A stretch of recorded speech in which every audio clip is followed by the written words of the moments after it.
मुख्यमंत्री ग्रामीण आवास योजना गरीबों को आवास उपलब्ध कराने वाली अंतर्गत वैसे परिवारों को आवास का लाभ उपलब्ध कराया जाता है जिन्हें 1996 से पूर्व कतिपय आवास योजना से प्रधानमंत्री आवास योजना ग्रामीण की प्रतीक्षा सूची में नहीं है। मुख्यमंत्री ग्रामीण आवास अंतर्गत वर्ष 2010 से पूर्व आवास का लाभ। आज यहाँ जनसंवाद कार्यक्रम में उपस्थित इस क्षेत्र के लोकप्रिय माननीय विधायक जी, यहाँ उपस्थित जिला पंचायत में सभी पदाधिकारीगण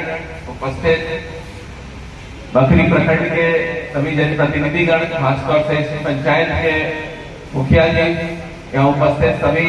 ग्रामीण जनता लोग, भाइयों बहनों और मीडिया के जो दोस्त बंधु लोग, मैं सबसे पहले आप लोगों को ये कहना चाहूंगा कि आप सब लोग बहुत भाग्यशाली हैं कि आपके माननीय विधायक जी लगातार आप लोगों के क्षेत्र की भलाई के लिए कार्य करते रहते हैं और शायद ही ऐसा कोई सप्ताह बीतता होगा जिसमें वो किसी न किसी जन समस्या से संबंधित कोई बात को हम लोग के बीच में न रखते हैं। तो मैं सबसे पहले उनका धन्यवाद देना चाहूंगा। मैं चाहूंगा कि आप लोग भी इस चीज को ध्यान दें और अपनी जो समस्याएं आप लोग जो रखवाते हैं माननीय विधायक जी के माध्यम से, उसकी तरफ हम लोग भी लगातार कार्य करते हैं। दूसरा, मैं इस पंचायत के मुखिया जी को भी काफी धन्यवाद देना चाहूंगा कि उन्होंने जिस तरीके से इस क्षेत्र को संभाला है और जिस प्रांगण में आज हम लोग बैठे हैं, इसको देख के आप लोगों को खुद एहसास होना होगा कि कितने अच्छे तरीके से वो ग्राम पंचायत में अपने सरकार की योजनाओं का क्रियान्वयन कर रहे हैं। वो भी बहुत ही बधाई के पात्र है। मेरा उनको भी ढेर सारी शुभकामनाएं। आज आप लोगों के बीच में आके कई सारी योजनाओं के बारे में हमारे पदाधिकारियों ने बताया और उसके बाद आप लोगों के सुझाव भी हम लोगों को प्राप्त हुए। इस कार्यक्रम का मुख्य उद्देश्य यह है कि जो सरकार की योजनाएं हैं वो तो आप लोगों के पास पहुंचे, उसकी जानकारी आपके पास पहुंचे, और जो समाज में सबसे जो पिछड़ा वर्ग है, संभवतः जिनको जानकारी का अभाव हो या जो पात्र हैं लेकिन किसी न किसी कारणवश वो उस योजना का लाभ नहीं ले पा रहे, उनके पास हम लोग पहुंचे ताकि अधिक से अधिक लोगों को हम लोग लाभान्वित करके उनको आगे बढ़ा सकें। साथ ही साथ हर क्षेत्र विशेष की अलग अलग जो समस्याएं होती हैं, कई बार हम लोग अपना तरफ से पूरा प्रयत्न करते हैं कि जो आम लोग हैं उनको जो सबसे सर्वोच्च सुविधा हो वो जो दे सके, लेकिन फिर भी कुछ खामियां रह जाती हैं। कई बार हमारे पदाधिकारी लोगों से चूक हो जाती है या आपकी समस्याएं उन तक पहुंच नहीं पाती जिनसे सही से अमल नहीं हो पाता। तो इन चीजों को दूर करने के लिए हम लोग यहाँ पे उपस्थित हुए हैं। एक जो सबसे महत्वपूर्ण जो चीज, ये करीब चौथा प्रखंड है जहाँ पे हम लोग ये बैठक कर रहे हैं, जो मेरे को महसूस हुई वो ये है कि कई बार हमारे जो प्रखंड स्तर के पदाधिकारी हैं उनका ग्राम पंचायत के जो जनप्रतिनिधि लोग हैं उनसे समन्वय स्थापित करने में कई बार कुछ समस्याएं होती हैं। या आप सब लोग बीडीओ साहब को या सीओ साहब को, सीडीपीओ को या डॉक्टर साहब जो हॉस्पिटल में पहुंचते उनको तो जानते होंगे, लेकिन कई अन्य विभाग के पदाधिकारी हैं जिनसे आपकी समस्याएं जुड़ी रहती हैं लेकिन उनको नहीं पहचान पाते होंगे या ये नहीं जानते होंगे कि वो कहाँ बैठेंगे, कब मिलेंगे या उनसे किस तरीके से हम लोग अपनी समस्याएं रख सकें। इसलिए हम लोग ने प्रखंड स्तर पर जो पाक्षिक बैठक होती है जिसमें लगभग 18 विभाग के पदाधिकारी रहते हैं और हमारे प्रतिनिधि के रूप में एक बड़ी पदाधिकारी रहते हैं। जैसे बखरी प्रखंड में जिला स्तर के पदाधिकारी के रूप में अनुमंडल पदाधिकारी बखरी उसमें नामित है। तो ये बैठक इस प्रखंड में दूसरे और चौथे सप्ताह में बुधवार और बृहस्पतिवार को होती है। तो इसमें वीडियो साहब आप ऐसा करिए कि हर बैठक के पूर्व 1 घंटा पहले जो अपने पूरे पंचायत को पूरे प्रखंड को हिस्से में बांट लीजिए और उसके हिसाब से उसके जो जनप्रतिनिधि लोग हैं उनको पहले बुला लीजिए, उनके जो बातें हैं, समस्याएं हैं, उनको एक बार अवगत कर ले और उसके बाद उस बैठक को जारी रखें ताकि उनकी समस्याओं का निदान हो सके। इसके साथ भी बैठे हैं, इसको आप इस तरीके से बाइफरकेट करके इसमें करें ताकि जो बहुत सारी छोटी छोटी चीजें हैं वो दुरुस्त की जा सके। खासतौर से जो पेंशन का है या राशन का आया तो नहीं मामला, लेकिन कई जगहों पे देखा गया है कि राशन कार्ड बना लेकिन चढ़ा नहीं, तो लोगों को जब तक उसकी जानकारी नहीं होगी तब तक वो ऐसा लगता है कि हम आवेदन तो देते हैं लेकिन उसका निराकरण नहीं हो रहा है। तो ये बैठक सबसे पहले जो आप लोग कर ही रहे हैं हर 15 दिन में, उसमें जनप्रतिनिधि लोगों के साथ पहले 1 घंटे पहले बैठक कर लें, उसके बाद फिर अपना पदाधिकारी लोग के साथ उसमें बैठक करें और उसको निवारण करें। अब आप लोगों की जो बातें आई हैं उसमें एक एक करके अगर हम लोग बात करें, कुछ चीजों के बारे में जो काम चल रहा है उसको भी अवगत करवा देंगे, और कुछ चीजें जो ऐसी हैं जिनमें आगे चल के सरकार के स्तर पे उसको काम कराने की आवश्यकता हो या जिला स्तर पे योजना बनानी है, उसके बारे में भी हम लोग बात करेंगे। जो सबसे बढ़ चढ़ के समस्या आई जिसको माननीय विधायक जी ने उठाया वो था बिजली के बिल से संबंधित। अभी वर्तमान में महीने में 1 दिन का कैंप लगाने का इन लोग का प्रावधान था, उसको हम लोग बढ़वा के उसको हर 15 दिन में हम लोग यहाँ पे कैंप लगवाएंगे। दूसरा अभी मैंने बात किया तो जैसे बता रहे सहायक अभियंता यहाँ का बकरी मझौल दोनों को एक ही देखते हैं, तो इसमें हम लोग बात करके बिजली विभाग में ऐसा कोशिश करेंगे कि एक सहायक अभियंता का मुख्यालय बकरी में हो जाए और एक मझौल में हो जाए, ताकि ज्यादा से ज्यादा लोगों के बीच में उसको किया जा सके। क्योंकि एक पदाधिकारी को 2 अनुमंडल देखने में व्यावहारिक तौर पर भी कठिनाई है, लेकिन जब तक ये नहीं होता तब तक वो उसको देखेंगे। उसका दिन निर्धारित कर दिए, डेट निर्धारित है कि मंडे ट्यूजडे वेडनेसडे कहाँ बैठेंगे है नहीं, तो उसमें एक अभी हम लोग बात करके तिथि भी निर्धारित करके कार्यालय के बाहर उसमें पेंट करवा दीजिए, ताकि सब लोगों को पता चल सके कि किस दिन उनको बकरी में बैठना है, बकरी की समस्याओं को बकरी में देखें और मझौल की समस्याओं को मझौल में देखें, और ताकि ये जो एक शिकायत है कि पदाधिकारी उपलब्ध नहीं है या जिससे हम लोग बात करें वो दूर हो सके। दूसरा बिजली बिल की जो अधिक आने की बात है, ये मूलतः इसके 2-3 कारण हैं। एक तो ये है कि अगर किसी का मीटर खराब है उस वजह से, या कई बार जो कर्मी है जिनको मीटर रीडिंग के लिए जाना होता है वो लगातार या सही तरीके से नहीं जा रहे हैं और 1-8 महीने एवरेज में चला जाता है, और उसके बाद में जब सही में फोटो खींच के डालते हैं तो ज्यादा बिल आ जाता है। इसको हम लोग नियंत्रित करेंगे, ये गंभीर समस्या है, इस पे जिला स्तर पर भी हम लोग कार्रवाई करेंगे और ये देखने का बाद कोशिश करेंगे कि क्यों ऐसा हो रहा है कि लगातार बिल का रीडिंग नहीं हो रहा है, जिससे कुछ महीना कम बिल आता है और किसी एक महीना ज्यादा बिल हो जाता है। एक और बात आप लोगों के बीच में आई थी जो कृषि फीडर के संबंध में। कृषि फीडर के लिए वर्ष 2019 में सबसे पहले आवेदन लिए गए थे, वो सारे आवेदन निष्पादित हो गए और उसके बाद के जो आवेदन थे वो क्रियान्वयन के लिए उसमें भी योजना आ गई है, तो जल्दी ही उसमें कृषि फीडर वाला कनेक्शन सब लोगों के बीच में जिन लोगों ने अप्लाई किया उसमें हम लोग काम शुरू करेंगे। जो आप लोगों के बीच में एक और बात आई किसान खेती से संबंधित, हर खेत सिंचाई के संबंध में किसानों को खेत में वो वैसे किसान जहाँ पे पानी न पहुँचा हो,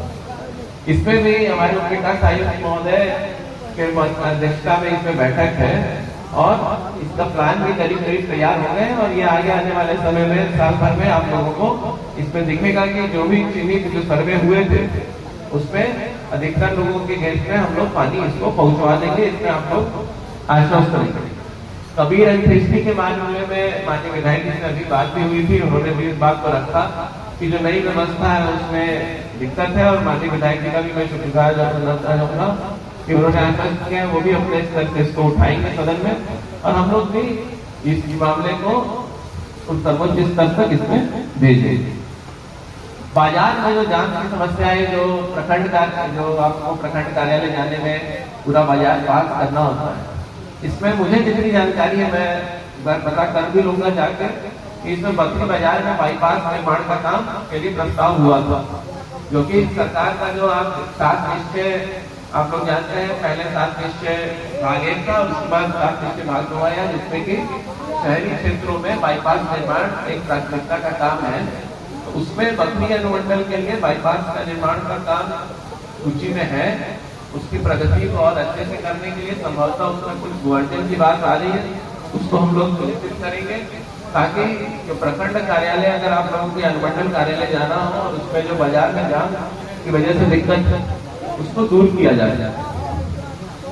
जो पेंशन के संबंध में जो एक समस्या है वो यहाँ थोड़ा मतलब हम लोग को सुनने को मिला, अन्य जगहों में इसमें इतनी बातें नहीं थी, इसमें 2-3 देखिए मुख्य कारण है। पहले तो ये समझना होगा कि ये व्यवस्था की क्यों गई। थोड़ा देर शायद नई बात में नाश्ता चला लिया। ये व्यवस्था की क्यों गई? पहले हम लोगों के बीच में इस तरह की बहुत शिकायत आज से 4 साल 5 साल पहले या वर्ष 2016 में भी जब हम लोग ट्रेनिंग में थे प्रखंड विकास पदाधिकारी के रूप में, हम लोग की पेंशन नकद बांटे होते। उस समय जो शिकायत आती थी कि जो जिन लोगों को दे नहीं था उसको मिल जाता था, या कोई दूसरा आदमी उसके नाम पे ले लेता था, या गलत टिप्पा लगा लेता था। इन सब समस्याओं को दूर करने के लिए जो आधार के माध्यम से जो वैध लाभ थे उसी को पेंशन मिले, ये चीज की व्यवस्था की गई। और इसमें धीरे धीरे सब लोगों को इसमें किया गया। ये मैं मानता हूँ कि इसमें कुछ लोग अभी भी छूट गए, या कुछ ऐसे लोग हैं जिनका कि आधार कार्ड का सत्यापन नहीं हो पाया, और उन लोगों के लिए पहले पेंशन मिलता था और अब रुक गया। और इसके लिए हम लोगों को बहुत खेद भी है, और हम लोग कोशिश कर रहे हैं कि इसको जल्द से जल्द दूर करें। लेकिन ऐसे लोगों की संख्या बहुत ही नाम मात्र के नगण्य संख्या। तो कोई भी व्यवस्था में अगर सुधार हम लोगों को करना है तो उसमें कुछ समय लगता है। आप सब लोगों ने इसमें सहयोग भी किया, और हम लोग ये आश्वस्त करते हैं कि जो थोड़े बहुत अगर तो छूट गए हैं, जिनका कि अगर नाम आधार में कुछ गलत है, या जैसा कि एक माननीय जनप्रतिनिधि जी के द्वारा बताया गया कि अगर आधार में मान लीजिए उम्र 58 वर्ष के करीब, असली में 78 वर्ष है, तो वो उसको वृद्धावस्था पेंशन में शायद न दे रहा हो। इनमें हम लोग को सुधार करना की जरूरत पड़ेगी। तो आज जितने लोग आप लोग आए हैं, हम लोग ये चाहेंगे कि ऐसे लोगों को चिन्हित कराते हुए अनुमंडल कार्यालय में आधार का जो कार्ड बनाने वाला जो ऑफिस है, वहां पर अपना कागज लेके जाएंगे तो उसमें आवश्यक सुधार कर दिया जाएगा। और केवल ये जो लिखितीय भूल है, नाम में बदलाव की वजह से, उम्र गड़बड़ होने की वजह से जिन लोगों का छूटा हुआ है, उनको हम लोग दुरुस्त करके उनको भी जो भी देय उनका पेंशन बनता है उसको हम लोग करवाएंगे। इसके लिए हमने एसडी साहब को भी बोला है, और आप लोग इसमें आश्वस्त रहिए, जो भी जाएंगे उनका ये काम हो जाएगा। जल निकासी के बारे में भी माननीय विधायक ने आप लोग को बताया कि जो इधर का क्षेत्र है हम लोगों का, खुदाबंदपुर, गढ़पुरा, बखरी, जिस एरिया में पानी लग जाने की वजह से लगभग अभी बताया गया 2000 एकड़ केवल इस प्रखंड में, और सारा मिला के करीब 5 से 6000 एकड़ क्षेत्र में अगर फसल नहीं लग पा रही है, तो उसमें माननीय विधायक जी की अध्यक्षता में एक समिति बनी हुई है। लगभग 6-8 महीने से हम लोग इसमें किए हैं। जो पूर्व के उप विकास आयुक्त महोदय थे, उन्होंने भी उसमें काफी काम किया था, और जो अभी के नए उप विकास आयुक्त महोदय वो भी उसमें लग गए। इसमें हम लोगों ने जो जल संसाधन विभाग के जो अभियंता है, खासतौर से समस्तीपुर क्षेत्र के और हसनपुर चीनी मिल का जो क्षेत्र बताया गया माननीय विधायक जी के द्वारा भी, ये पूरे एरिया को मिला के इसमें जल निकासी को करने का और पानी जो है निकाल के फिर उसमें नदी में डालने के लिए काम किया जाएगा। और जैसा कि बताया भी गया कि उसमें कुछ भूअर्जन भी करना है, वो योजना फाइनल होगी, उसका सर्वे का काम चल रहा है कि इस क्षेत्र में जो भौगोलिक स्थिति में कहाँ जमीन नीचे है, कहाँ ऊपर है, और पानी का जो प्राकृतिक बहाव किस दिशा में जा रहा है, तो उसका सर्वे का काम चल रहा है। उसके बाद उसमें इस पूरे क्षेत्र को कवर करते हुए हम लोग काम करेंगे, ताकि ज्यादा से ज्यादा किसानों को उनके जमीन पे फसल लगाने के लिए मिल जाए। एक जो वंशावली के बारे में आप लोगों ने बताया, ये हम लोगों ने बेगूसराय में भी देखा था, तो बताया था, उस अखबार में भी 1-2 बार हम लोग उसमें दे चुके हैं जानकारी। देखिए, वंशावली पहले ग्राम के सरपंच लोग बनाते थे, जिसको कि अवैध करार दिया गया, वो सरकार के नियम के अनुसार नहीं था। लोगों में एक कुछ ये गलत फहमी आ गई है कि सरपंच जैसी लोगों की जगह हम पंचायत सचिव लोग वंशावली बनाएंगे। ऐसा कहीं नहीं था। वंशावली जो है वो न्यायालय से बनेगा, सिविल कोर्ट से वहीं पे। अंचल अधिकारी लोग जो है वो पारिवारिक सूची जो है उसको बनाएंगे, उसका सत्यापन करेंगे। तो पंचायत सचिव लोग वंशावली नहीं बना सकते, ये आप लोग समझें इस बात को। जो पहले व्यवस्था थी वो नियम के अनुसार नहीं थी, इसलिए उसको खंडित किया गया। ठीक है, ये अभी स्थिति है जो हम आप लोगों को अवगत कराना चाहते हैं। इसीलिए अनावश्यक रूप से अगर पंचायत सचिव पे दबाव बना के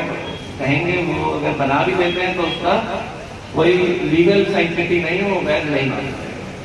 अगर किसी को वंशावली बनानी है तो वो उसको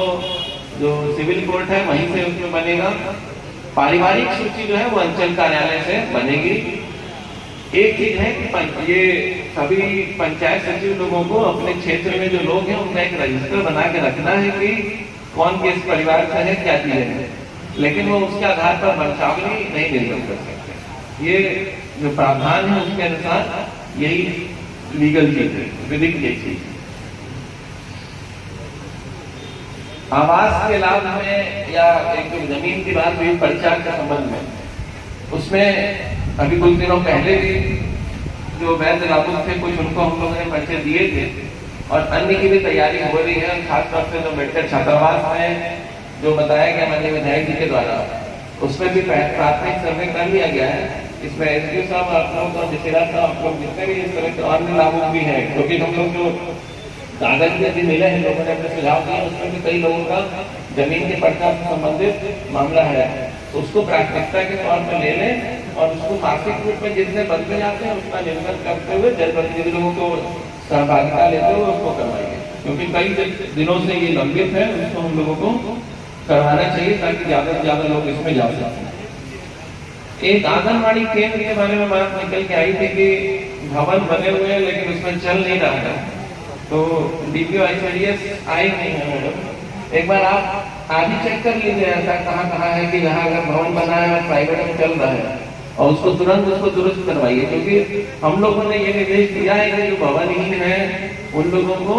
जो नजदीक में अगर कोई सरकारी विद्यालय है, प्राथमिक विद्यालय या माध्यमिक विद्यालय, उसमें एक कमरे में शिफ्ट करने के लिए, ताकि वो एक तो व्यवस्थित रूप से चले भी। और कई बार हम लोग देखते हैं कि जो प्राइवेट में अगर किराए में चल रहे हैं तो कहीं झोपड़ी में चल रहा है, कहीं सड़क के किनारे चल रहा है, वो बहुत व्यवहारिक रूप से नहीं चल रहे हैं। तो इन चीजों को शिफ्ट कराने का काम चल भी रहा है। इसको अगर डिटेल इन्होंने ये बताया है कि भवन बने हुए हैं लेकिन चल नहीं रहे, उनका सूची हम लोग को दे देंगे तो उसको हम लोग को सत्यापित करने में आसानी होगी और अगर ऐसा पाया जाएगा तो उसका हम लोग आश्वस्त करते हैं कि संबंधित के खिलाफ कार्रवाई भी की जाएगी। क्यों सरकारी भवन अगर बन जाए तो उसके बाद काम नहीं हो रहा है। ग्राम कचहरी के सरपंच महोदय के द्वारा भी बहुत अच्छी बात उठाई गई, कल बरौनी में भी ये बात हुई थी और एसपी साहब के माध्यम से हम लोग ये उन्होंने अपने कल आश्वासन वहां भी किया था, आज किसी काम वजह से नहीं आ पाए, तो तामीला कराने के लिए एकदम आप लोगों को जो चौकीदार है उनके लाभ मिलेगा। जो पत्र जो भी आप लोग या नोटिस आप लोग निर्गत कर रहे हैं, बिल्कुल सही बात है, सरकार ने कुछ प्रावधान ऐसे बनाए हैं जिनको कि ग्राम कचहरी के स्तर पे उनका निष्पादन कर देने से लोगों के बीच में सरल तरीके से न्याय और जल्दी न्याय मिलेगा। और इसके लिए सिविल कोर्ट में भी कई मामले ऐसे हैं, हम लोग की जो मासिक बैठक होती है जिला जज साहब के साथ, वो उन्होंने अपने जज साहब लोगों को जो उनके ACGM लोग हैं या जो वहाँ पे माननीय न्यायाधीश लोग हैं उनको बोला है कि अपने ऐसे मामले चिन्हित कर लें जो कि ग्राम कचहरी के स्तर पे जिनका निष्पादन हो सकता है और वो सारे मामले जल्द ही ग्राम कचहरी को वहां से ट्रांसफर भी कर दिए जाएंगे। तो वो लोग अब सिविल कोर्ट में अब ऐसे मामलों को नहीं सुनेंगे, तो ऐसे मामलों को सरपंच महोदय के यहाँ ट्रांसफर किया जाएगा पूरे जिले में और आपके नोटिस को तामीला कराने के लिए चौकीदार लोगों की व्यवस्था की जाएगी। इसमें पुलिस अधीक्षक महोदय ने कल भी बोला है और इसकी जल्दी वो चिट्ठी भी उसमें निकलवा के दे देंगे, तो इससे काफी लाभ रहेगा। दो तीन चीजें और हमें माननीय विधायक जी ने बताई थी। एक जो आप लोग का रोड है जो कि यहाँ से बलिया की तरफ जाता है, बीच में दोनों तरफ तो पथ निर्माण विभाग का है, बीच में ग्रामीण कार्य विभाग का, उसको ये अपर मुख्य सचिव पथ निर्माण विभाग के स्तर पे हम लोगों ने लिया है और उन्होंने आश्वस्त किया है कि उस पूरे को ही पथ निर्माण विभाग में करते हुए और मजबूती के साथ कर देंगे, ताकि जो आने जाने की वजह से जो बीच में भी क्षतिग्रस्त जो हुआ था खगड़िया का पुल और उसके बाद जो भारी यहाँ पे ट्रैफिक चला जिससे जो रोड खराब हुई है उसको भी दुरुस्त कर दिया जाएगा। और एक जो बकरी गढ़पुरा पथ है इसको मेंटेनेंस पॉलिसी में हम लोग अभी चेक करवा लेते हैं, उसको हम लोग रिपेयर करवा देंगे। अनुमंडल अस्पताल जो यहाँ की बहुत जरूरत है और आप लोगों के बीच में इसकी बहुत मांग भी है, उसमें जो धार्मिक न्यास परिषद ने इसी शनिवार को भी एसडीओ साहब ने बात की है,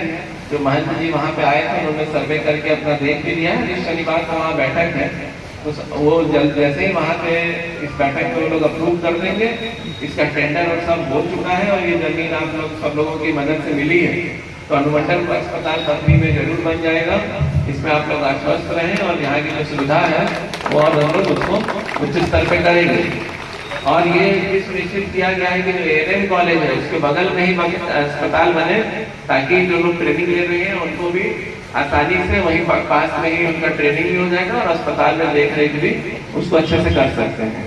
तो ये जो बातें आप लोगों के बीच में आई, ये तो वो चीजें थी जो आप लोग के सुझाव आए थे। एक दो चीज हर जगह मैं अपने स्तर से भी आप लोगों के बीच में कहना चाहता हूँ कि हमारे बहुत सारे जो युवा लोग हैं, जो यूथ है, वो कई जगह आप देखते होंगे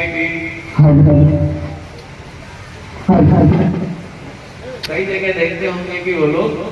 अपना स्वरोजगार के लिए मेहनत करना चाहते हैं, या आज के तारीख में जितने नौजवान लोग हैं उनके दिमाग में कुछ ना कुछ आइडिया आते हैं। तो ऐसे लोगों को आगे बढ़ाने के लिए, जो उनके दिमाग में कुछ आइडिया है, कुछ करना चाहते हैं, उनको आगे बढ़ाने के लिए सरकार की तरफ से स्वरोजगार बढ़ाने के लिए योजनाएं चल रही है। जैसे खास तौर से एक दो योजना का मैं जरूर से नाम लूंगा, जैसे मुख्यमंत्री उद्यमी योजना। तो ये एक ऐसी योजना है जिसमें कि जो हमारे क्षेत्र के जो लोग हैं वो अपना कुछ भी अगर स्वरोजगार करना चाहते हैं, छोटा से छोटा चीज, कोई अगर टेंट का अपना रोजगार करना चाहता है, कोई चाहता है वेल्डिंग का, कोई इलेक्ट्रॉनिक का दुकान लगाना चाहता है, कोई बेकरी का बिस्किट बनाना चाहता है, कुछ भी इस तरीके का छोटा सा चीज है, बड़े का कोई काम करना चाहता है, बढ़िया अपना सोचता है कि हम सोफा बनाए, इस तरीके का काम करें, तो उन लोगों के लिए 10 लाख रुपए तक की ये जो योजना है, जिसमें 5 लाख रुपए का अनुदान है, मतलब वो फ्री है, और बाकी 5 लाख रुपए जो वो है वो 7 साल में धीरे धीरे लौटाना है। तो उसमें आप लोगों को ट्रेनिंग भी दिया जाएगा, उसमें बताया भी जाएगा कि जो आपका आइडिया है उसको किस तरीके से आप लोग लागू करें कि हम लोग उसको अच्छे से उसको बना सके, उसके बढ़ोतरी कर सके, और जो आप सामान बनाएंगे अगर वो आपका लोकल वहीं पे ही खप जा रहा है तो बहुत अच्छी बात है, और अगर नहीं खप रहा है तो उसको जो मार्केट उपलब्ध करवाना है वो भी सरकार उसमें मदद कर रही है। तो मैं ये चाहता हूँ खासतौर से इस जिला में, जो बेगूसराय जिले में जो नौजवान लोग हैं, पिछले 1-1.5 साल से जितना मेरा यहाँ का अनुभव रहा है, बहुत ही टैलेंटेड है, उनमें बहुत प्रतिभा है, और इस प्रतिभा को वो लोग जो बाहर जाके काम कर रहे हैं उसको अगर आप अपने घर पर रह के कर सकें तो इसमें हम लोगों का बहुत फायदा होगा। आप अगर 1 साल अपने नाम से चलाएंगे, आपका रोजगार बढ़ेगा, तो आप आस पास के जो लड़के हैं, बच्चे हैं, लोग हैं, उनको रोजगार देंगे। और जब इस तरीके से हम लोग करेंगे तो ये जो बेगूसराय जिला है, जिसको हम लोग राज्य की औद्योगिक राजधानी मानते हैं, उसमें और बढ़ोतरी होगी और हम सब लोग इसमें आगे बढ़ सकेंगे। केवल हम लोग जो अभी कृषि के ऊपर निर्भर हैं, जो देखते हैं कि कभी मौसम बारिश बहुत ज्यादा हो जा रही है, कभी कम हो जा रही है, अपना 3 महीना 4 महीने का मेहनत हो सकता है, 1 रात पानी बरस के हम पूरी बर्बाद हो जाए, तो हम लोग थोड़ा थोड़ा इसमें खंडित हो सकेंगे, अलग कर सकेंगे और केवल एक चीज पर निर्भरता से बचेंगे। इसी तरह से जो जीविका के डीडीएम भी बहुत लोग यहाँ पे आएंगे, जीविका के डीडीएम भी है यहाँ पे, आप लोग पीएमएफएमई के माध्यम से देखिए, एक योजना है प्रधानमंत्री पीएफएमई करके योजना है, उसका हिंदी अनुवाद अभी मेरे को नहीं याद आ रहा है, उसका क्या कर, उसमें क्या कर, वो ये है कि जो भी मान लीजिए गांव देहात में हम लोग जीविका का जब हम लोग देखते हैं सीधे, तो आप लोग स्टॉल लगा के प्रदर्शनी कर लगाते हैं, बताते हैं जो आप लोग के घरेलू उत्पाद है, खाने पीने के अचार हुआ, पापड़ हुआ, जो बिस्किट हुआ, सोया बड़ी हुआ, कितनी सारी चीजें हैं, हाँ ठीक है, कितनी सारी चीजें हैं जो कि आप लोग बनाते हैं और उसको हम लोग सही से अगर मार्केट दें तो बहुत अच्छे से हो सके। सोया बड़ी, तमाम चीजें, चिप्स है, पापड़, मतलब अनेक चीजें, तो उसको आप छोटा छोटा जो समूह है उसका पैकेजिंग के लिए, उसको अच्छे से बनाने के लिए ये योजना है, और इसको हम लोग अच्छे से इस जिले में भी लागू कर सकते हैं। तो जीविका के टीम का आप अपना टीम के साथ इसको जरूर से करिए। इसका लक्ष्य लोगों से लीजिए, सब लोग इसमें जानते हैं, इसमें कोई ट्रेनिंग का भी जरूरत नहीं है। जितनी महिलाएं आई हैं सबको ये सब हुनर है, तो बस उसका छोटा छोटा समूह बना के जैसे ही आप लोग करेंगे, इसमें भी सरकार की तरफ से अनुदान है, और इसका जो आप लोग जो उपयोग करेंगे, जो बनाएंगे प्रोडक्ट फाइनली सामग्री, उसको अलग अलग आप लोग नाम दे सकते हैं। जहां अगर 5-6 इलाके में एक जैसा ही चीज बन रहा है तो उसको हम लोग जांच करवा के एजेंसी से उसको प्रमाणित भी करवा सकते हैं कि ये बढ़िया प्रोडक्ट है, ये बहुत ही बढ़िया सामग्री है, इसमें सभी अव्वल दर्जे के जो मानक है उसको ही पार करता है। और फिर उसको हम लोग बिक्री जब करेंगे तो आप लोग का जो आय है वो बढ़ेगा। तो ग्रामीण महिलाएं जनरली घर पे रहती हैं या अपना काम करने के बाद जो खाली समय है उसका उपयोग करते हुए इसको करना। तो ये जो स्वरोजगार की तरफ हम लोगों के लिए जो मौका मिला है, इस जिले में खासतौर से बहुत प्रतिभा है, इसलिए मैं हर जनसंवाद में इस चीज को जरूर से कहता हूँ अपनी तरफ से। और बाकी आप सब लोग का सहयोग हम लोगों को जो सरकार की योजनाएं हैं उसमें मिल रहा है। कोई भी योजना या कोई भी जो परियोजना की जाती है उसको आप सब लोगों के बीच में की जा रही है, वो ये उसको हम लोगों को ये मानना चलना चाहिए कि ये हम लोगों के बीच में योजना जो की गई है ये हमारे लिए है। इस सब के मालिक हम हैं और इसकी सुरक्षा करना, इसकी देखभाल करना ये हम ही लोगों का काम है। लेकिन हम सब लोग इस तरीके से इस भावना को ले आएंगे, तो कोई भी जो बाहर का अगर कोई ठेकेदार है, अगर वो गलत काम कर रहा है, अच्छे क्वालिटी का काम नहीं कर रहा है, तो उस पर रोक लगेगी और जो काम हो गया है उसका रख रखाव भी अच्छे से हो सकेगा। तो आज सब लोग यहाँ पर आए, बहुत अच्छे से आप लोगों ने अपने कीमती सुझाव दिए, खास तौर से जो विकास के संबंध में, चाहे अस्पताल निर्माण हो, जल निकासी की बात हो, जो बिजली के बारे में आप लोगों ने बताया, या कभी अंत्येष्टि में क्या हम लोग इसमें और सुधार कर सके, इसके लिए मैं आप सभी लोगों को धन्यवाद देना चाहूंगा। और पुनः माननीय विधायक जी को कि उन्होंने अपना कीमती समय दिया, सभी जनप्रतिनिधियों को और खासतौर से इस पंचायत के मुखिया जी को धन्यवाद देना चाहूंगा। इतनी अच्छी व्यवस्था के बीच में आप लोगों के बीच में इस कार्यक्रम को उन्होंने करवाया। सभी लोगों को ढेर सारी शुभकामनाएं, धन्यवाद।